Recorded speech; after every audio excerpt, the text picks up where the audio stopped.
Shine with Kendell Lenice. Real talk for real people.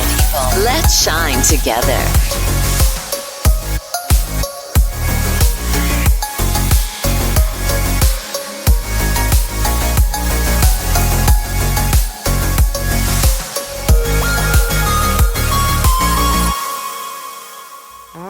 Welcome to Shine with Kendell Lenice. I am your host, Kendell Lenice.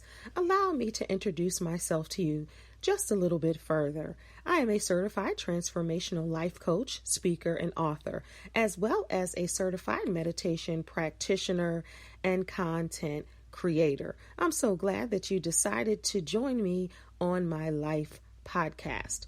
On this podcast, I will educate, elevate, and entertain you with various topics. We will do live coaching, and I will hopefully give you a different perspective on some of your favorite topics and introduce you to new ones. I'm not sure how you stumbled upon this podcast. I'm just so glad you did. Before we get started, do me a favor and subscribe to this podcast wherever you're listening and rate if you are able to. Thank you so much once again for tuning in, and now on to this week's show. Hey everybody, it is Kendell Lenice. Welcome. Thank you so much for tuning in to Season 8. Yes, this is Season 8 of Shine with Kendell Lenice, and I'm so happy to still be here with you. And to all my loyal listeners, thank you so much for repeatedly coming back to each and every episode. I had to stop and think wow, I've been doing this for 8 seasons. This is the 4th year. I do 2 seasons a year nonstop without a break. This year I took the last year I took the month of December off. And as you know, I typically don't take time off for this podcast. And people were like, hey, is your podcast coming back? Absolutely. And we are here with a brand new year and a brand new season. Happy 2022. I am so pleased to have a guest with me kicking off season 8. All right, so if you've been following this podcast, you know that I always had guests. And I think in the last 2 seasons, I just did strict life coaching with different topics that you guys wanted me to speak about. So this season, it's going to be another change because I like to switch it up. There's something for everybody. This is episode, I think, 172 or 73. I have to go back and look at it. But I want to talk about subjects as I do with life coaching and as I do with some of my guests, but I want to bring on guests to talk about subjects and topics that we all have to deal with and we all have to grow through as well as go through. And of course, this channel is about education, elevation, and entertainment. So I'm going to bring you all of that, but this is about growth and healing and learning and being better because we're in a new year. So definitely we want to be better. I don't believe in resolutions. I believe in solid transformations that are conducive to our growth and our healing. All right. So without further ado, I want to introduce my guest to you. He's a professional track and field coach out of South Carolina, and I went to high school with him and ran track and field with him as well. Anthony Washington, welcome to Shine with Kendell Lenice. Thank you for shining with me today. Thank you for having me. I'm so excited to talk about, not to talk about the subject, but to help people through the subject because we're talking about loss and grief. And both of us have experienced loss and grief, especially relatively, I lost my grandmother last year, but we lost our fathers. You lost your father last year, and I lost my father the year before that. So we know a little bit about loss and grief. So let me just read the definition of grief and we're going to get right into this conversation. That cool with you? That's fine. All right. So what is grief? Grief is your personal experience after significant loss. It's a process, not a singular event, and it can impact you in multiple realms: emotionally, behaviorally, physically, socially, cognitively, and spiritually. The experience of grief is a natural response, and you're likely to have to adjust your life after losing someone or something important to you. Some aspects of this loss or change can be extremely unpleasant, sad, and painful. You might also feel disassociated, numb, or checked out. And that's from Health Aid, lemonadehealth.com, from Better Health. All right, so let's just get right into it. My condolences and just my prayers for you, the loss of your father. Mm-hmm. I really greatly appreciate that. I do. And just to give you a note, I think you lost your dad like less than 2 months from when I lost my dad. I think it was closer than what you think. Oh, wow. You told me that you had lost, because your dad was short from turning 70.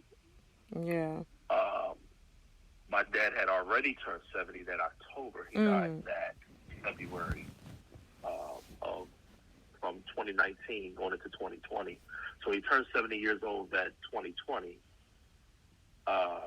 From October, 2019, and he died February 2020. So I think our dad was different age. Wow. It is because my dad, and I had to think about that, because my dad, he died December 1st, 2019, right before, because the pandemic hadn't started yet, and his birthday is January. He died a month before his birthday.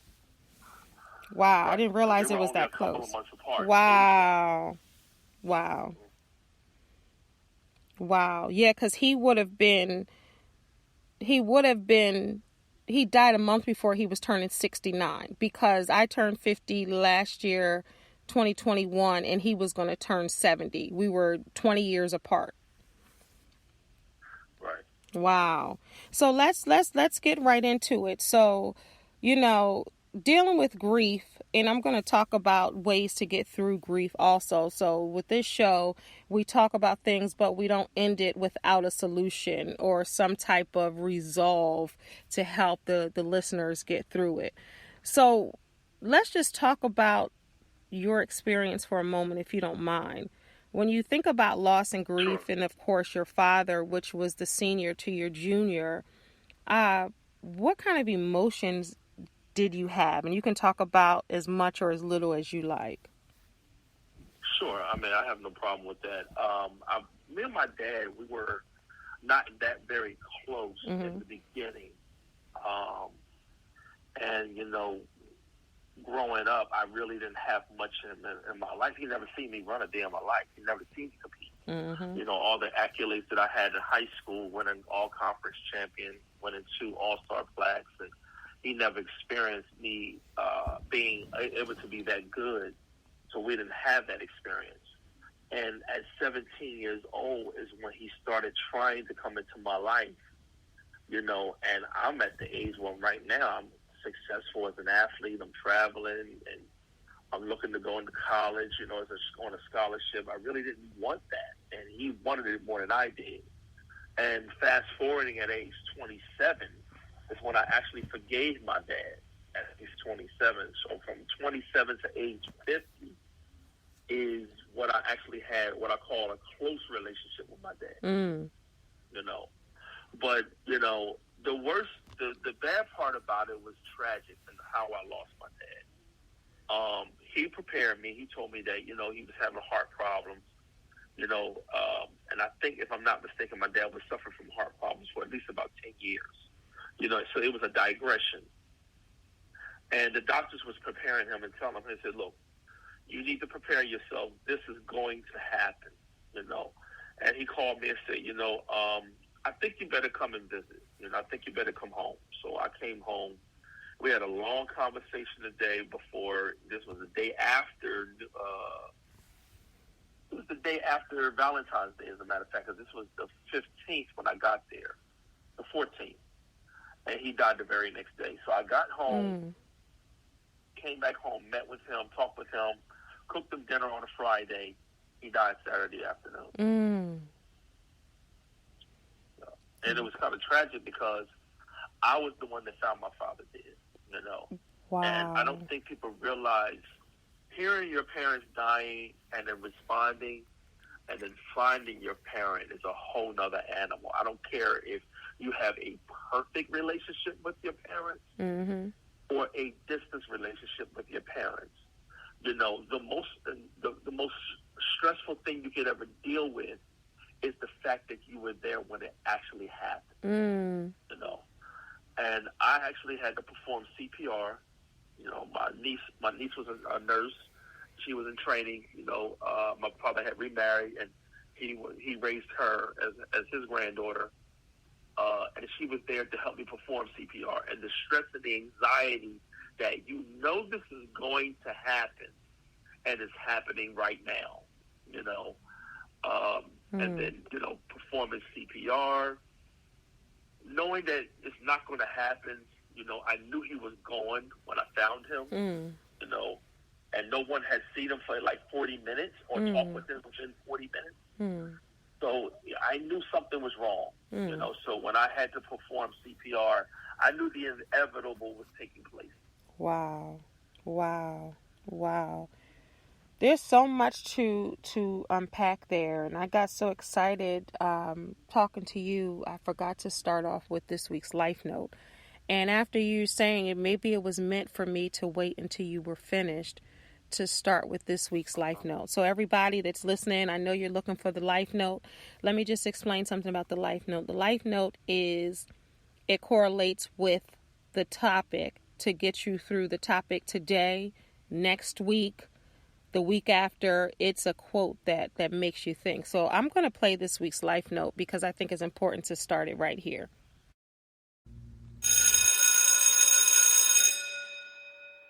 All right, it's time for this week's Life Note.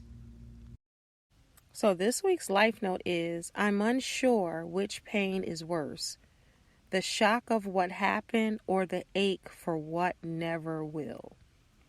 I don't know who the author of that is unknown, but I'm unsure which pain is worse, the shock of what happened or the ache for what never will. And listening to you, Anthony, I'm thinking about that because, believe it or not, I didn't even know the story of your dad, right? But my dad and I had a challenging relationship as well. So to hear you say that, and then for you to say that you had, 27 to 50 is when you guys were close and had a real relationship and really building that. And there is another level to it when you're talking about you finding him and how God designed that like the very next day, and really trying to unpack the purpose of you finding him opposed to anyone else, or you trying to save him opposed to anyone else. That's deep. That's deep. That's very, very deep. And I'm sure traumatic, and that adds layers to the grief and loss and the ache of it all. And my father and I, he's been my father my whole life, but we weren't I didn't grow up with him, meaning in the same household, but he was always there, and his parents and my grandparents, right? But he didn't live in the house with me, and he lived out of state, but he would come to a track meet, the main one, maybe one, but he didn't consistently see me run either. My mom was there. He would come to like the champions, and I remember him probably at one, maybe two track meets, and he lived out of state. So it's so funny that you said that. I honestly, I never even thought about that until you just said that. I'm like, I think he came to a special one before. Let me just give him that. But I'm trying to really see. And my mom and my brother, they were the ones that were in the stand most of the time. But I never even really, what's interesting is I never really realized that my father wasn't there growing up because I already knew him and knew who he was and knew that I would see him on different occasions. But it wasn't like a everyday thing because he was out of state. But it's so interesting. People are like, well, did you ever miss? Because I had a lot of friends. And when we grew up with a lot of friends had their dads. think about in Jersey, like I know a lot of my friends had their dads right there. But what's interesting, it wasn't, you say 27 is when you started. And I just was like, wow, so many things are parallel we didn't even talk about. I think I was like 28 when I realized the significance of not having my dad there on the regular basis. So our awakenings in some areas were around that same age. And me being the oldest child, sometimes the oldest child is like the test dummy, if you will. And I'm doing a documentary on the oldest child. So certain things hit differently, as people grow and evolve. Like I said, my father had me at 20. So different, you're not the same man as you are if you have another child at, let's just say 30, right? So it's different growth and different levels. But like you said, the loss, even though that's still your parent and, you change relationships and dynamics and you become cool and, the love switches around and, that's your parent at the end of the day and you love them and you cherish the times and the moments that you spend with them. And the grief and loss, whether somebody grew up super, super tight with their dad from age birth to their death, or whether you started it, like you said, at 27, the pain, no less, and the grief and the process of loss is still no different. And then to add insult to injury, if you will, you found your dad. So how do you think that impacted your loss and grief differently opposed to someone else who may have lost their parent or lost anyone in their life?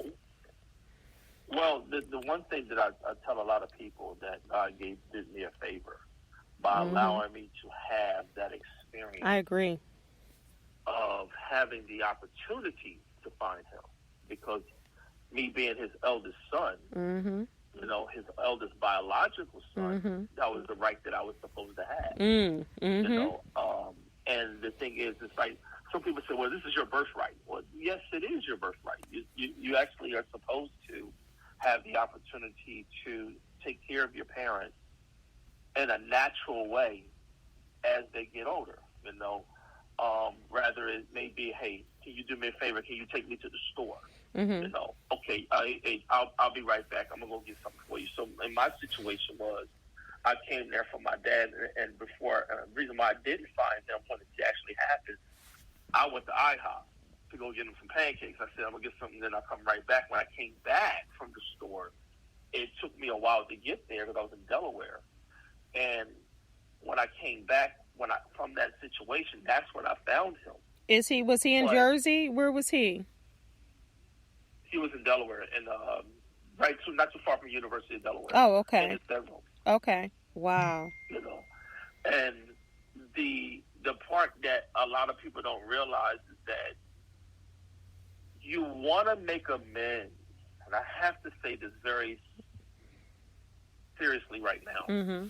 You don't want to have the opportunity to lose someone and not have the opportunity to say, you know what, we could have done this or I should have done that, And when you lose your parent, you don't have that apology opportunity, or they don't have enough opportunity to either say, I'm sorry, or you to say, I'm sorry, or to say, you know what, I forgive you. Or they say, you know what, son, I forgive you. You don't have that when they die, All you have is the memories of what you had for 50 years of your life. You only have that. Your children finding out that their grandparent had died. They don't know the struggle that you went through as a child of them not being around. All your children know is that Pop died. That's deep. That's and they true. have that experience with him that we did not. And when you're going through that trauma, you trying to make sure they're okay. Because sometimes they're a better grandfather than they were a father, or a better grandmother, or something like that. Whoever than they were, because you can't put that on them. Like you No. can give them an opportunity to grow and to be different. And, sometimes with age comes wisdom. So a lot of parents who may have not been the best, quote unquote, parents, whether it's mothers or fathers or grandparents, whoever raised you, they can end up being more quality grandparents or great aunts or whoever raised you. And I told my dad, this is before he died, and he said he was constantly apologizing, Kendell.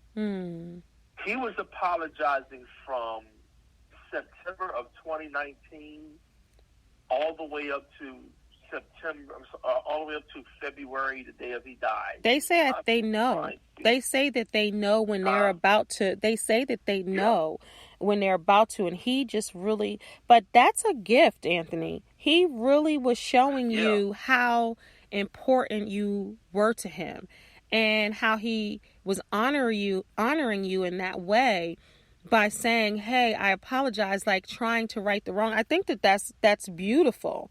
I think that's beautiful. Yeah. He didn't just do it, quote unquote, when, because you don't know. He didn't know when he was going to leave, but he wanted to make sure you heard him. That's beautiful. Yeah, and the one thing that he did was validate that he loved me. That was very huge for him to validate and say, you know what, son, I love you. And I don't care if you're 12 or 49. It means something.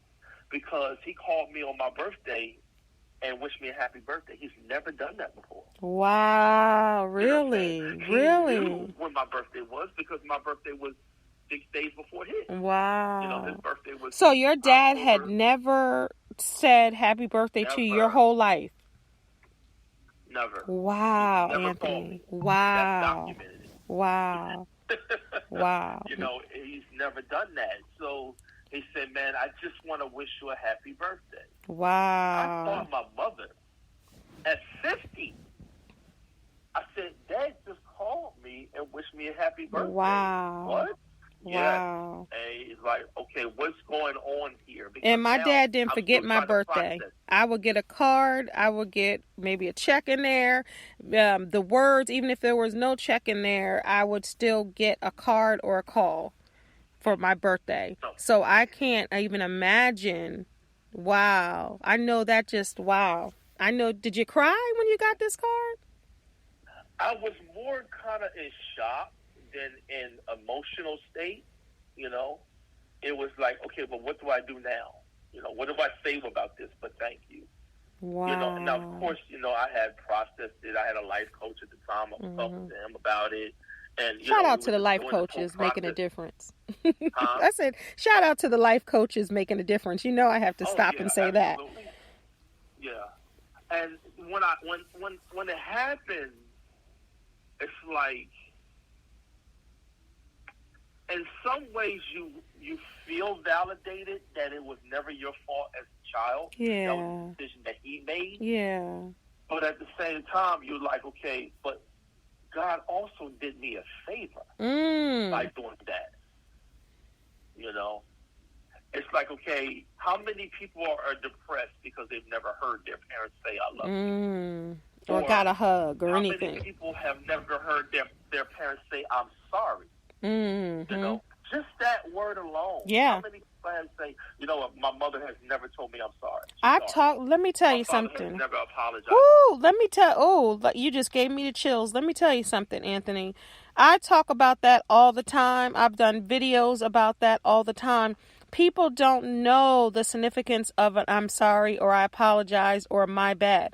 My daughter one time came to me and she said Twitter was talking about how black parents don't apologize to their children. And she had to look at me and she said, Mom, you apologize to us all the time if you feel like you've done something or hurt. They said, you apologize to us all the time. And I was like, because you're people. You have emotions. You have feelings.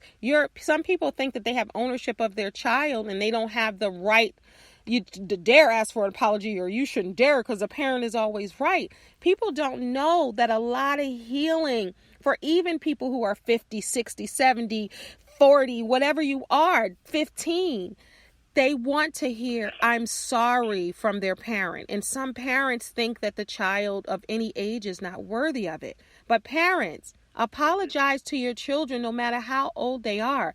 That is part of their healing track. They need to hear that. Go ahead. Continue. I just wanted to touch on something real quick while you were talking about it before I forget.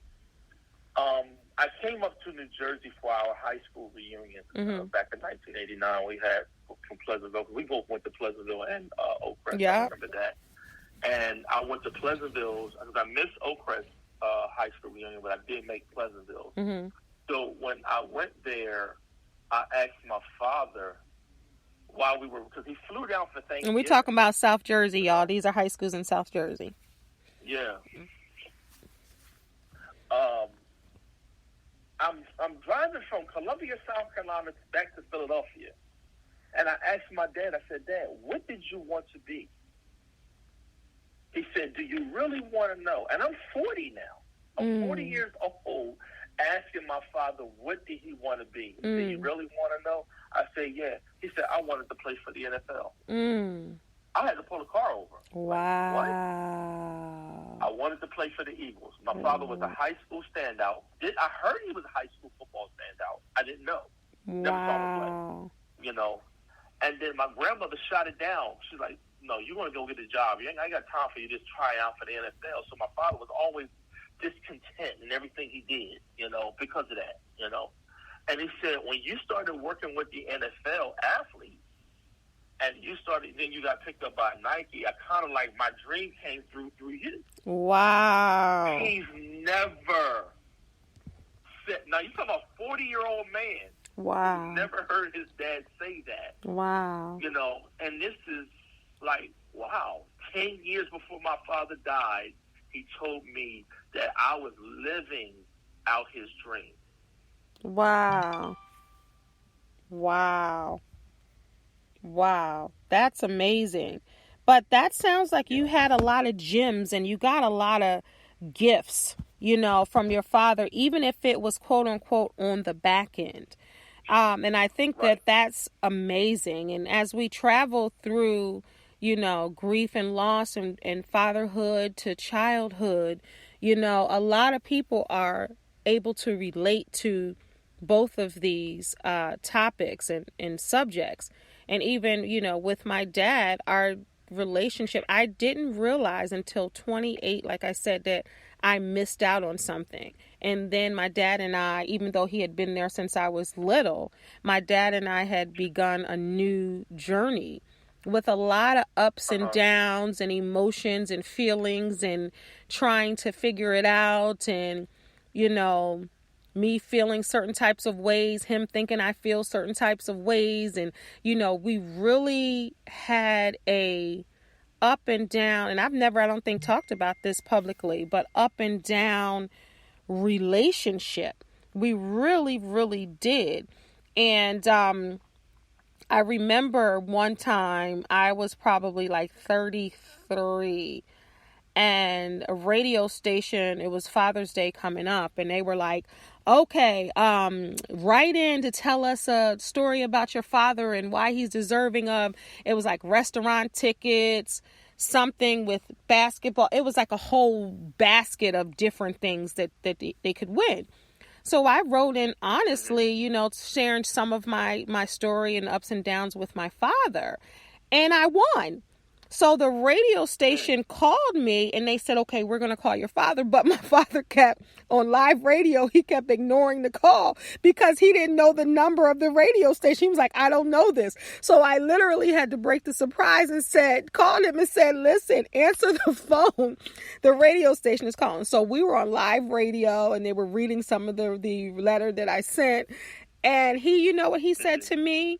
After, he won, and it was like all of this stuff, and it wasn't even the stuff that he won, but he said, you really don't hate me. He said, I thought that you hated me.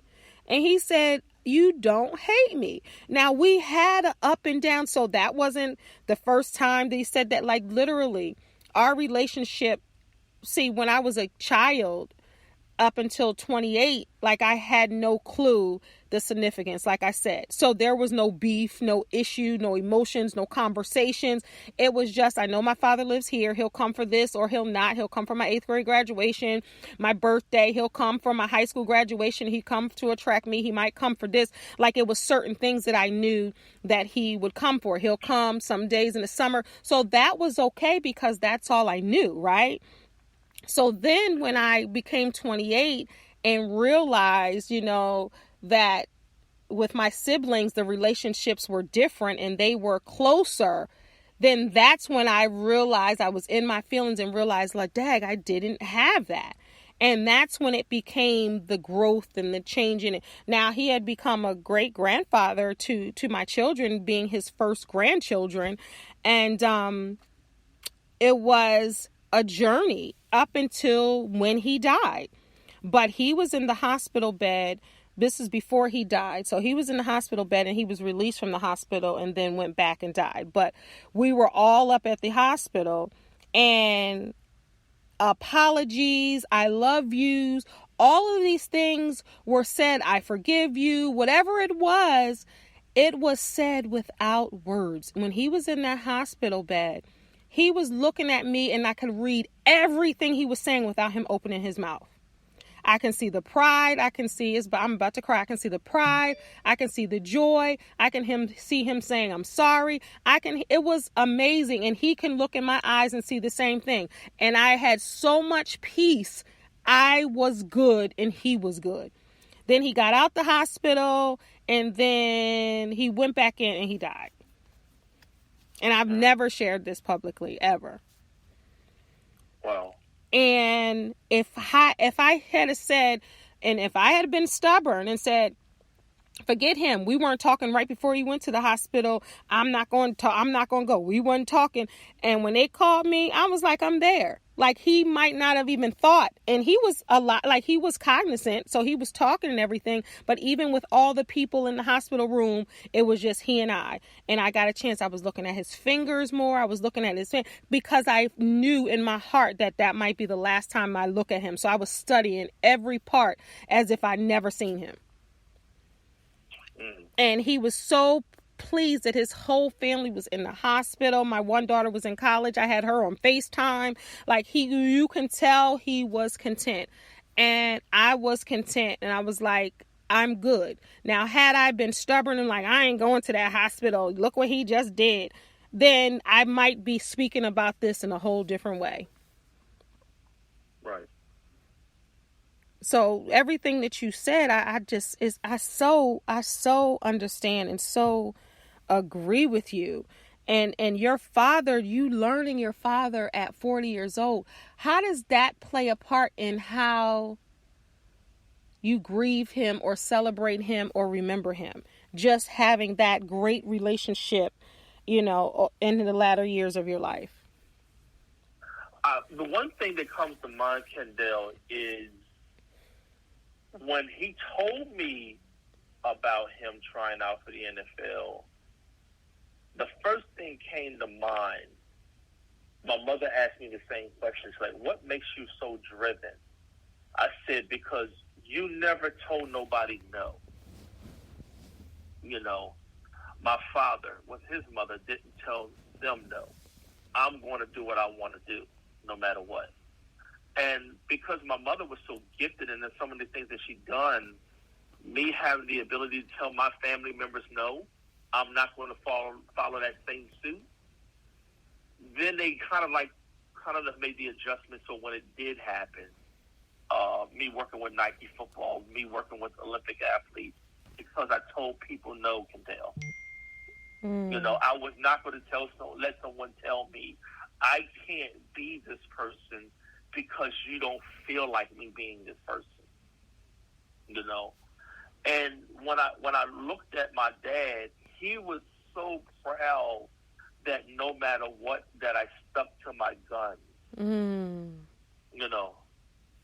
And that was very important, because when I sit here and I look at the whole scenario and how it all played itself out with me losing him, it's like he was fine with us. was me and him always to the day he died. He said, "I'm glad you came." He didn't say, "I'm going to miss you, son. I'm going to die tomorrow. I'm going to miss you." I knew what he meant when he said, "I'm glad you came. Thank you for coming." I love it. Yeah. I love that. And it's just, it's so important to hear. People don't know how great that feels and how important it is for even adult children to hear their parents say, "I'm proud of you," you know?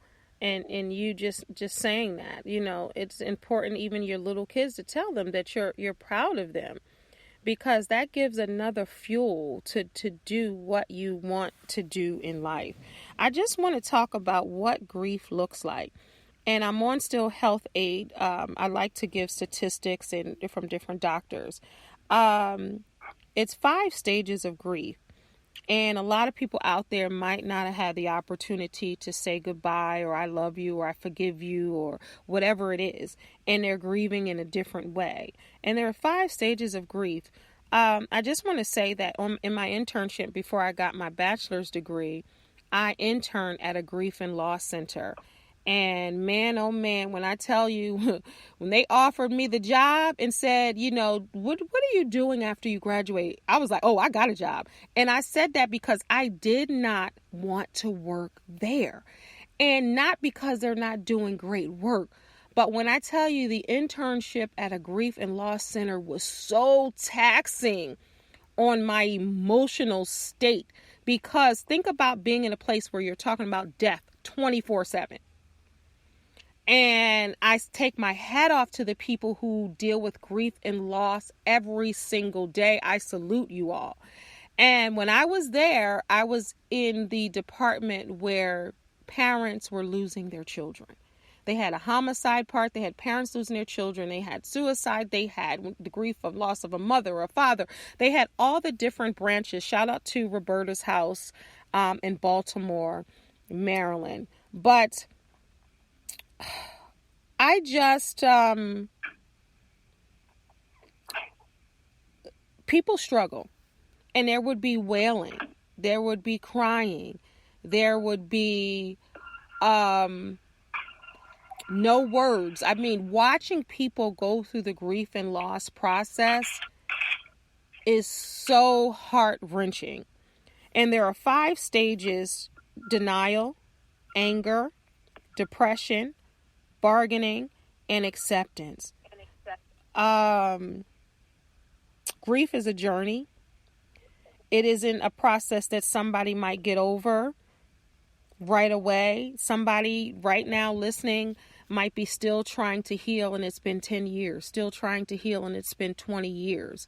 And you have to give yourself permission to grieve, but you can't die too. And that's the hardest part for people to get. So I'm looking at Health Aid, and it says how to deal with grief. Number 1, basic self-care. Number 2, be gentle. The same applies, you know, for your journey. Practice self-compassion and find a way to get through your journey. Number 3, be informed. Educate yourself on basic grief education that will help you go to a place, you know, a grief and loss place, to help you try to figure things out, or to get therapy or coaching, or seek some type of guidance. Number 4, express yourself.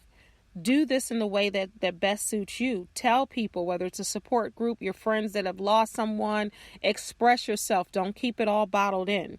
Number 5, stay connected. Stay connected, spending time around people who make it easier for you to grieve. Maybe I always say, like, call your funniest friend, or someone that you can kind of take your mind off of it for a minute. Seek outside help. Number 7, acknowledge and remember. So keep those people around, the special memories and the photos. And like Anthony and I are, excuse me, this is a live podcast. I'm sorry. Bless you. Thank you. But keep pictures around, or memories around, or leave something around that brings you like a memorial in a sense. That might help you. Some that might not. But just find a way. Like Anthony and I are talking about it right now and sharing memories. How to help some be present, acceptance, listen. So that's, other people can, if you're out there and you want to help someone grieve, but you don't know how to help them. You see your friends or your family members grieving. Just be there. Even if it's not saying anything, just be there. Listen to them. Be respectful. Don't tell them, well, they got to get over it. It's been 5 years. No, just listen. Validate their experiences. That's how you can help someone get over their grief. Make sure you call and check on them. Be supportive of them. Help them remember. If you knew their family member or their friends, remember they used to laugh like this, or, bring the light side of it. It's not easy. And now we're dealing with COVID-19 and the loss of that. And people have lost so many different people. I'm a colon cancer survivor. I'm watching people pass away of colon cancer. So then I have survivor's remorse. Then I have, a way to try to, console someone else. So whatever you have in your toolbox, be able to use that to help someone grieve, especially yourself. What would you, Anthony, tell someone, right? First of all, let's talk about you. How do you cope with grief and loss of your father or anyone else that you lost? What do you do to when you go into those memories and, you might be sad, and what do you do? Well, first of all, I got to give out a shout out to our high school friend, Mike Blocker, because Mike! he was the one, yes, he was the one to say, hey, Aunt, I think you need to go to grief counseling. And I said, what? I mean, black folks don't do that. And I was like, yeah. I said, but then I said, okay, it was more traumatizing losing my father, not having the relationship that I had with him compared to how I lost my grandmother. Ooh. I had no break in communication. Ooh. Yep. And it was more traumatizing with his loss. Yep. When I went to the grief counseling, because it was constant.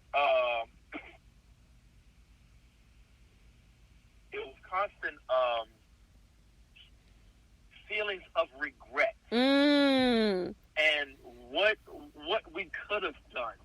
It was that constant, we could have done this, or we could have done that. And why didn't I say this to him when I could have? And the grief of that loss, when I was in my counseling session, she was constantly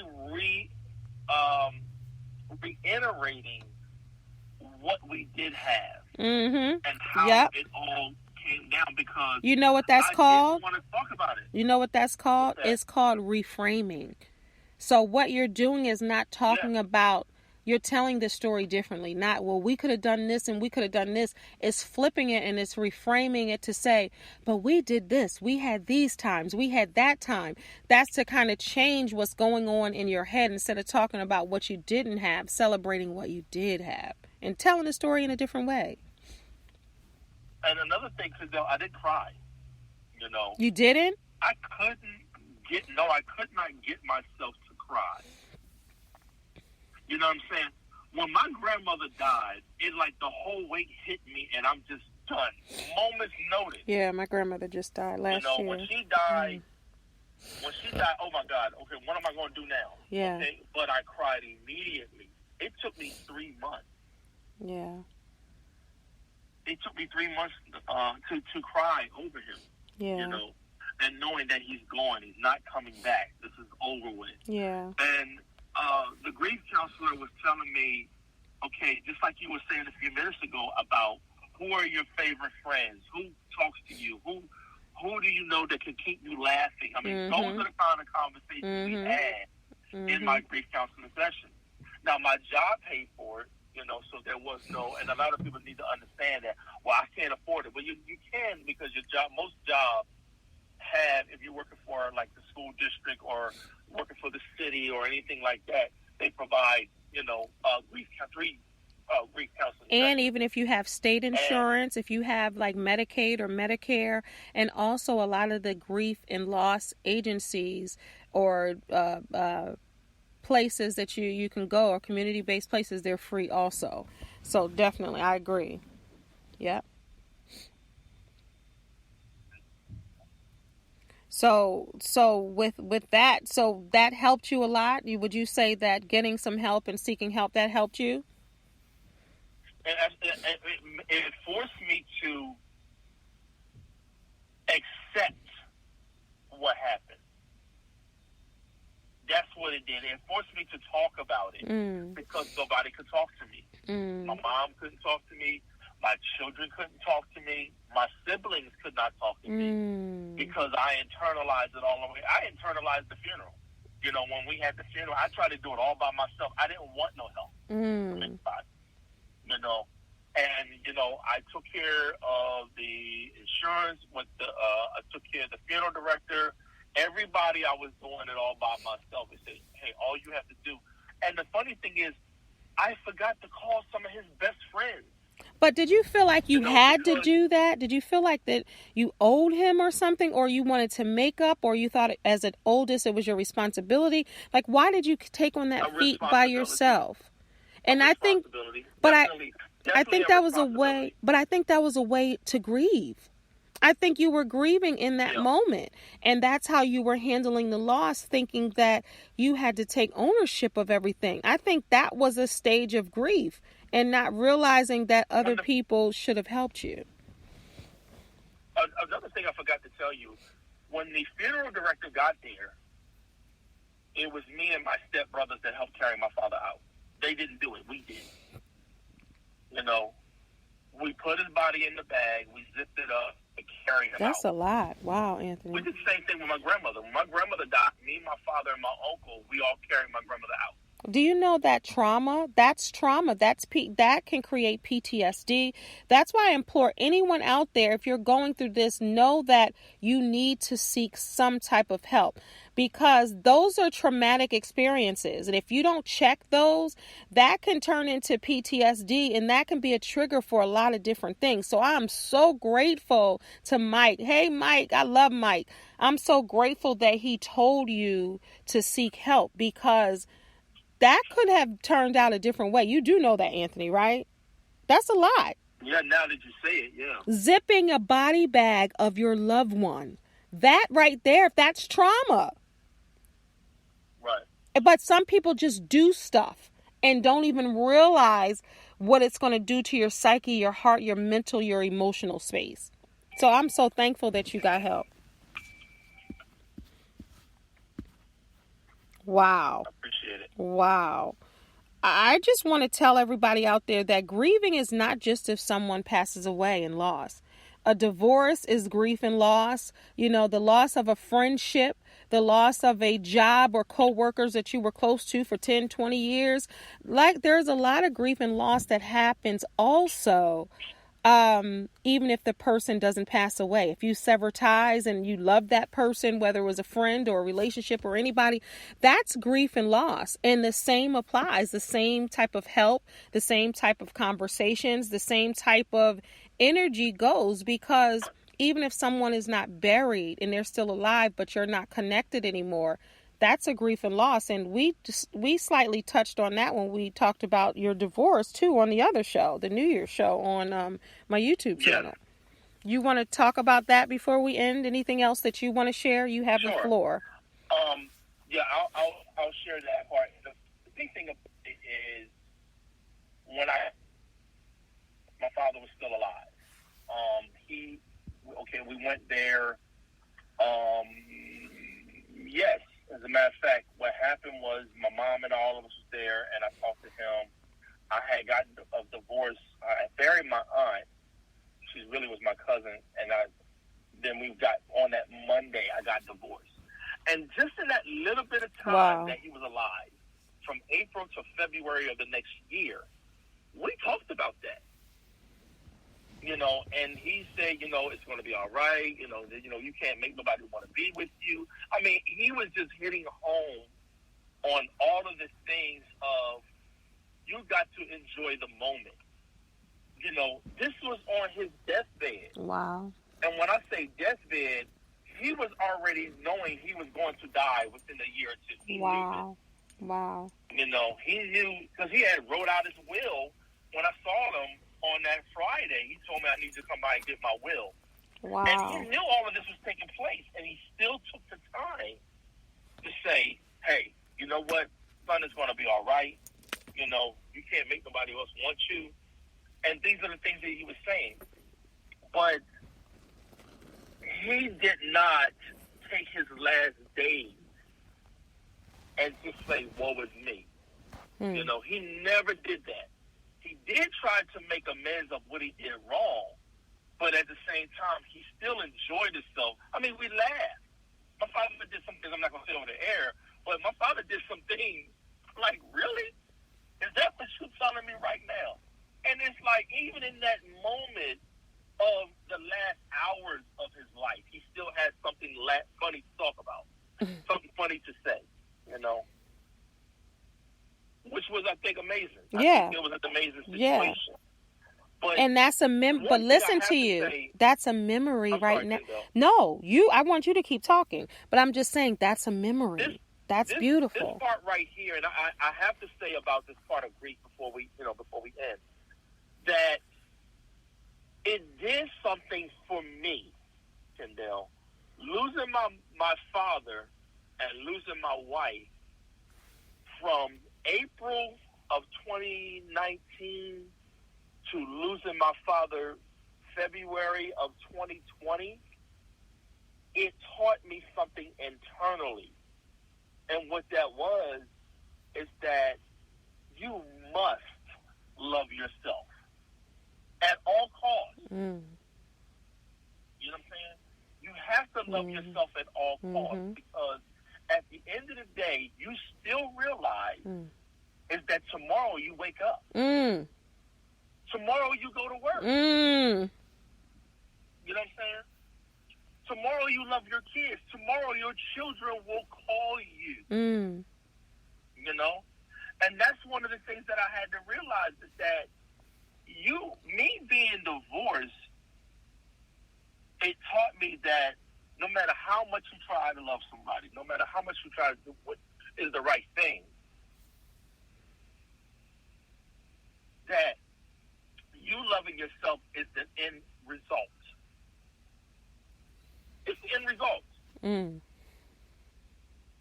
when I found that out and I understood it, and like you said, you're talking about PTSD, and you will traumatize yourself if you do not accept the terms and conditions of life. That's deep. That's deep. That's deep. I need you to say that once more for people that didn't hear that. That's deep. Sure. You have to accept the terms and conditions of life. Because you can't change that. None whatsoever. You know, like right now, the sun is coming out. It's going to rain. Tomorrow, it might rain tomorrow. But guess what? At some point in time, whether it's sun outside or it's rain outside, tomorrow happens. No matter what. That's deep. You know? That's deep. And so when I say that, in a grieving position, in a grieving moment, you let time heal itself. And that's one thing that happened with losing my ex-wife and losing my father. Time began to start healing itself. You know, at one day at a time. You know, when I lost my grandmother, it was the most traumatic thing in my life. Because I said to myself, what am I going to do now? You know, this is the matriarch of our family. Okay, what the heck am I going to do now? I don't have her no more.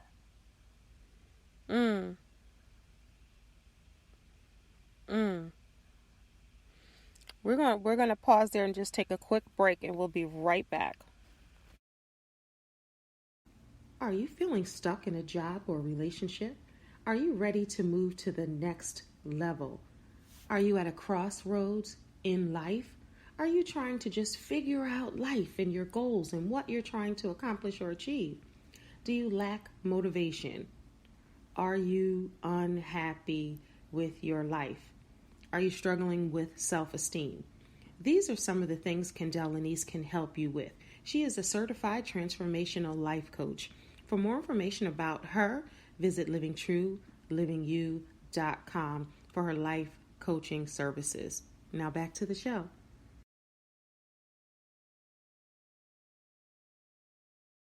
Thank you for shining with me, Kendell Lenice. If you're here for the very first time, thank you for tuning in. Please subscribe to the show and don't forget to tell your friends and family about Shine. We'll be right back. All right, as we're winding down, we are in the final few minutes of this show. This has been an amazing show. We're talking about grief and loss. Our guest is track and field coach Anthony Washington. We're talking about grief and loss and the loss of our dads and the different experiences and memories that we cherished with them and lessons that they taught us directly or indirectly. And Anthony left us with talking about the loss of his wife. Now, she didn't pass away, but the dilution of the marriage, is almost like a death. So we deal with grief and loss even with people who are not passed on per se. They're still right here, that we can pick up the phone and call or not, but they're still here. Anthony, I want you to talk to our listeners right now, right? And give them some type of wisdom or hope that they can carry with them if they are grieving someone who has passed on or who is still right here. What advice would you give them? The one thing I tell anybody when you first hear the initial shock of a loss, we talked about one time about the process of pain. And it's a difference between losing someone who was in a car accident that might be a very close relative, or someone, opposed to a grieving parent who is digressing slowly, a slow death, knowing that this is processed because you get a chance to process it. I tell anybody with the initial shock, take the time and sit down by yourself and just relax. Let the process sink in. Do not get in the car and drive. Do not, you can't tell somebody not to run out the house or anything or whatever the things they may have. Take the time and just sit down for a minute by yourself and let the process sink in so you can think of your next move. Call someone that you trust 100%. Because you know that they will help you through this process. That number one friend, a mother, a father, a cousin, a best friend, someone that you can talk to that can talk you down for whatever is getting ready to take place of the initial shock of that news. I called my pastor. And the first thing he did was pray with me. He talked with me and things like that. You need someone that you can trust that will give you some type of comfort. That's right. Immediately. That's right. And prayer, going to God and sitting still is going to work. It's going to work. No, it really did work, and I would say that with the initial shock of it all, and I tell everybody this, is that there was that one friend. Mm-hmm. You know what I'm saying, Kendell? There was that one friend that said, look, man, I'm praying for you. I got you. If there's anything you need, just let me know. I got you. Mm. That could be a female best friend. That could be a male best friend. But somebody that's been there from time and time again, from day one, that knows that, hey, man, I can come down there right now. Just accept, like, what your friend said not too long ago, accept the help from your family and friends. Yeah. Accept that. Let them help bury the burden of it. Do not, and I'm going to say this, and I have to say this emphatically, do not be around people who are toxic while you're in trauma. Yeah. Don't be around people that are toxic around that time of trauma, because you want to make the best next decision opposed to doing something that's going to be harmful to yourself. There it is. You know. There it is. Yeah. Thank you so much, Anthony. I appreciate that, and I pray that somebody hears you. I pray that someone is listening to you. If you all are listening to this podcast and you think that it can benefit someone else, someone who is dealing with grief and loss, or they're trying to figure it out, if it's the death of a parent or a friend or a grandparent, or whether they got a divorce or they lost friends, whatever it is, if they are grieving the loss of something, definitely forward this episode to them. Anthony, I thank you so very much for taking the time out to really sit with me for this hour as we talk about grief and loss. And we said maybe we'll sit here for 30 minutes, but God moved and we continue to go for this full hour. So I'm happy about that. Thank you for your time, Anthony, and thank you for your words of wisdom and sharing your experience with my audience. Thank you for having me. It was my pleasure. Everybody, and don't disconnect just yet. But everybody, thank you so much for listening to this episode of Shine with Kendell Lenice. If you can leave a comment, if you're listening on Apple Podcasts or wherever you're listening, because we are across the board, Apple Podcasts, Google Podcasts, iHeartRadio, Amazon Audible, and so on and so on and so on. So I'm not sure where you're listening. I don't want to leave you out, and it's even on YouTube. Make sure you subscribe if you can, leave a comment if you can, and definitely rate the podcast if you can. This is the kind of conversations we have. These are the meat and potatoes of life. Everybody has to deal with these. So the subjects I like to bring to you are the real subjects that we have to deal with. I'm going to leave you with a quote. I never heard of this person in my life, Vicky Harrison, but this is an amazing quote. Grief is like the ocean. It comes in waves, ebbing and flowing. Sometimes the water is calm and sometimes it's overwhelming. All we can do is learn to swim. Thank you, everybody, for tuning in to Shine with Kendell Lenice. Remember, you are a star, so don't allow anyone to dim your shine. Anthony, thank you. And quickly, how can people follow you on social media?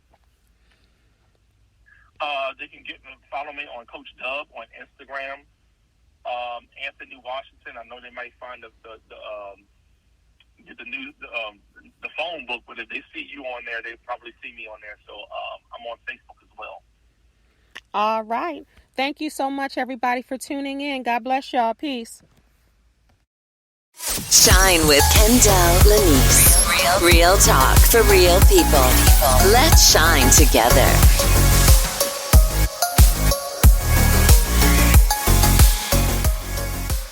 Thanks for listening. This has been a Kenny Lynn production.